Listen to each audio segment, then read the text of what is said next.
Bonjour tout le monde. Alors aujourd'hui on va parler d'un petit sujet qui fait débat dans la communauté des jeux de combat et je vais en profiter en fait pour expliciter des choses qui se passent dans la vie de tous les jours en utilisant le fait que là c'est un petit sujet qui est pas très grave, qui est un petit peu ridicule, etc. Donc on peut dédramatiser un petit peu. En fait ce qu'il faut comprendre c'est que régulièrement dans les jeux de combat il y a ce que j'appellerais des paniques morales, ou du moins ce qui pourrait être des paniques morales parce qu'on va voir que justement ça n'en devient pas une. Spoiler, c'est parce que les joueurs de jeux de combat ne sont pas idiots. Et en fait, pour bien comprendre ce dont on parle, c'est lié aux contrôleurs dans les jeux vidéo, notamment. Ce qu'il faut savoir, c'est que les jeux de combat, il y a beaucoup de tournois, donc il y a de l'enjeu un petit peu derrière là, même si c'est surtout beaucoup de clout et très très peu d'argent. Assez peu de clout aussi en fait, en vérité. Et en fait, qu'est-ce que c'est qu'un hitbox? Un hitbox, en fait, si vous voyez, c'est ce que vous pouvez voir à gauche. Et contrairement aux joystick arcade, qui sont les contrôleurs, on va dire, classiques et hérités de l'arcade que sont les joystick arcade, à la place du petit levier, ils ont remplacé ça par 4 touches avec les directions gauche, bas, droite et haut. Et en fait, ça a été surtout inventé par les utilisateurs de clavier qui, historiquement, ils avaient des contrôleurs pas très ergonomiques, parce que jouer au jeu de combat sur un clavier, il y a les autres touches à côté qui gênent un peu, c'est compliqué si vous voulez jouer sur console, c'est compliqué si vous voulez jouer à plusieurs sur le même PC ou la même console. Donc ça fait quand même pas mal de temps que des contrôleurs comme les hitbox ont été inventés. Et régulièrement, il y a ce que j'appelle donc des proto-paniques morales, parce que, comme je disais, ça n'arrive pas jusque-là, avec des gens qui vont tous réagir à peu près au même temps quand le sujet revient sur la table. Donc, d'un côté, il y a des gens qui ont des avis plutôt, on va dire, normaux, basés et réfléchis, dont tout le monde se fout. De l'autre côté, il y a des boomers qui ont des avis rétrogrades dont tout le monde se fout aussi. Ceux qui trollent très très dur et qui là, bizarrement, ils ont beaucoup plus de succès. Et enfin, il y a nos gauchistes.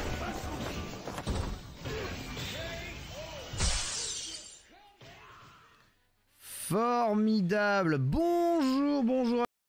Nos gauchistes qui font des conférences de 2 heures sur le sujet. Est-ce que le hitbox c'est grave? Qu'est-ce que ça permet de faire, de pas faire? Quels sont les enjeux? Tout ça dans un plan en 12 parties. Et c'est très très très bien. Merci Ken d'être là pour nous.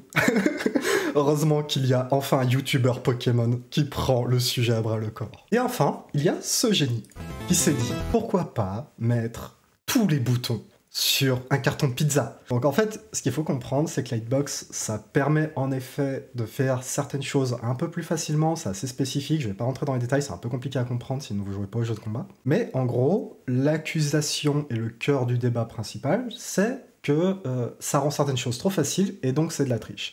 Du coup, cette personne, ce qu'elle a fait, c'est qu'elle a créé un layout, donc une façon de disposer les boutons spécifiques, afin de rendre très facile ces manipulations-là et de les trivialiser, juste en glissant la main sur le carton de pizza, afin que, comme tous les boutons sont dans l'ordre, ça fait le bon input. Voilà, du coup, donc, je vais pas rentrer dans le détail, c'est des manipulations qui sont assez dures à faire pour différentes raisons. Et du coup, son layout, donc la façon dont les boutons sont disposés ressemble à ça. Donc vous voyez, ça n'a aucun putain de sens. Mais, entre guillemets, selon les régulations en cours dans les différents tournois, c'est légal, parce que chaque bouton est associé à une seule commande. Donc ce n'est pas considéré comme de la triche. Et en fait, pourquoi tout ce truc-là a fait un foin? C'est suite à cette vidéo récente qui, comme vous voyez, a fait plus de 250 000 vues. Donc en fait, quand ils ont fait cette vidéo, ils savaient très très bien ce qu'ils faisaient pour réactiver cette panique morale et faire du buzz. Ils ont tapé là où ça faisait mal dans le petit ego de tous les joueurs de jeux de combat, c'est-à-dire...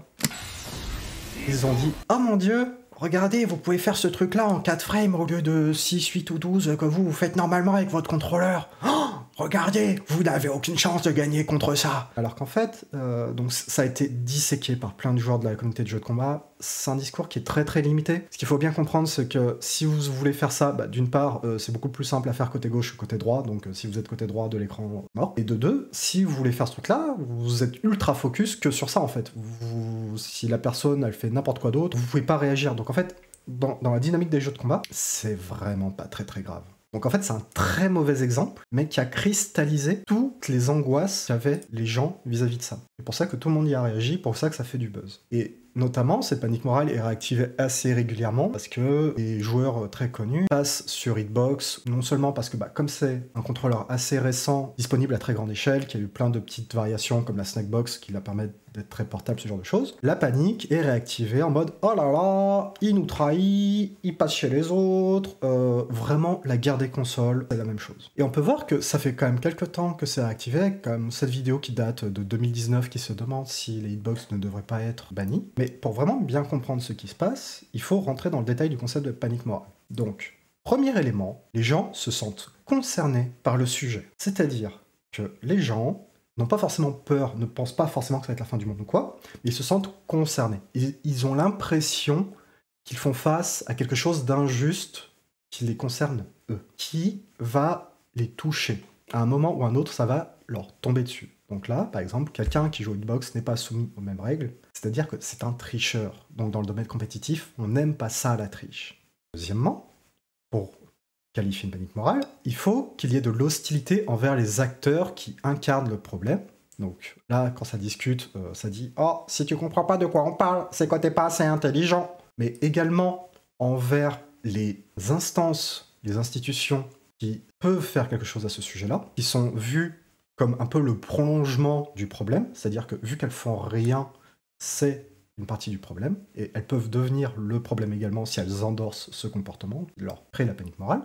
La menace est exagérée, c'est le troisième point, par rapport au nombre et aux cas qui existent vraiment. Donc là, on est encore, c'est un peu comme la première vidéo, on est encore sur un trick de manipulation qui permet d'exécuter un peu plus rapidement un dragon. La différence entre 3 frames et 2 frames, franchement, c'est pissé dans un violon. Donc en fait, le truc, c'est que, comme ils exagèrent à menacer, etc., ils essaient de trouver tous les arguments, mais du coup, quasiment tous leurs arguments sont pourris. Alors qu'il y a quelques arguments qui font plutôt consensus, en fait. Notamment la façon dont on gère les déplacements, etc.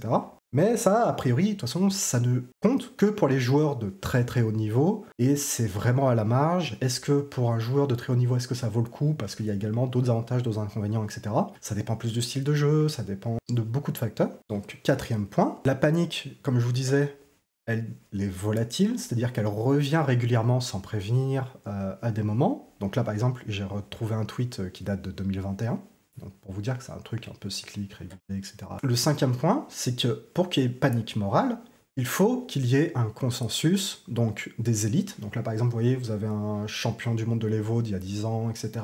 Une figure un peu de la communauté des jeux de combat, qui est en train de dire « Oh là là, c'était mieux avant ». Et du coup, que panique morale prenne, il faut qu'il y ait ce consensus, donc des élites, que les principaux médias le partagent, le diffusent, et en fait, là, on n'y est clairement pas. Par exemple, vous voyez, Sajam, qui est un des plus gros streamers de la communauté des jeux de combat, il se fout de leur gueule. Et c'est pour ça que la panique morale aussi ne prend pas. Parce que la plupart des top players de la communauté des jeux de combat sont pas idiots. Ils voient bien les avantages, ils voient bien les inconvénients. Donc ceux que ça intéresse, ils vont faire le switch. Et les autres, ils sont un peu là en mode « Oui, oh, bon, vous forcez, quoi ». Et du coup, on peut résumer ça, par exemple, avec ce post de forum, qui, de toute évidence, cette personne se sent concernée parce que, imaginez si elle jouait contre quelqu'un qui a une hitbox et qu'elle n'était pas préparée parce qu'elle fait des choses dont elle n'a pas l'habitude. En fait, c'est de sa faute s'il est mal préparé, mais il dit qu'en fait, c'est à cause des joueurs de hitbox s'il a jamais joué contre des gens qui savent jouer au jeu. Le truc ne tient pas. Il y a de l'hostilité, donc comme je vous disais, c'est injuste. Il y a un sentiment d'injustice qui se crée souvent. Il y a également, troisième point, une exagération de la menace, donc un scorpion qui devient estière, etc., etc., etc. Mais également dans les chiffres. Oh là là, découvrez son secret pour réussir 99,999% du temps des téléportations safe. Il y a de la volatilité. Donc là, comme je vous disais, ça, c'est une panique morale. Bon, là, c'est un post de forum qui date de 2011 quand même. Ça fait plus de 10 ans que ce truc-là est en train de tourner. Mais il n'y a pas consensus de médias ou élites. C'est-à-dire que tout le reste du forum est en train de lui faire gentiment comprendre que c'est un idiot. Il raconte n'importe quoi. Et du coup, ça, c'est la principale différence entre les paniques morales qu'on voit souvent dans la société. Les réactionnaires ont des médias, sont parmi les élites, et du coup, ils vont pouvoir diffuser ce discours-là et créer une vraie panique morale qui va prendre, se diffuser et revenir régulièrement. Alors que là, comme les élites ne sont pas complètement stupides, comme les médias sont beaucoup plus horizontaux, dès que quelqu'un dit un peu de la merde, ça le prend, ça lui fout 2-3 claques, la panique morale fait pchit. Et du coup, ça, c'est la principale différence entre la communauté des jeux de combat et la vie réelle. Bon, allez, C'était tout pour moi, j'espère que ça vous a plu. Bonne journée!